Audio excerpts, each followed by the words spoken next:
ஒரு விடுதலை விழாவில் பேசுகிற போது எனக்கு தோன்றிய ஒரு கருத்து. பெரும்பாலும் நான் அதிகமாக பேனாவை தாளை எடுத்து கொண்டு வருவதில்லை, அதுபோல் குறிப்பும் வைத்துக் கொள்வதில்லை. எது தோன்றுகிறதோ அதை உடனே சொல்லிவிடுவது வழக்கம்.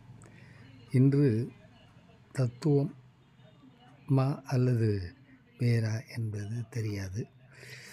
புரியாமல் சொன்னால் அது தத்துவம், புரிந்து கொள்ள சொன்னால் அது அனுபவம்.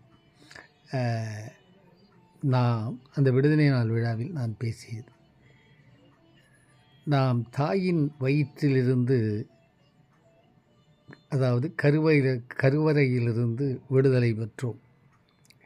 அதன் பெயர் பிறப்பு.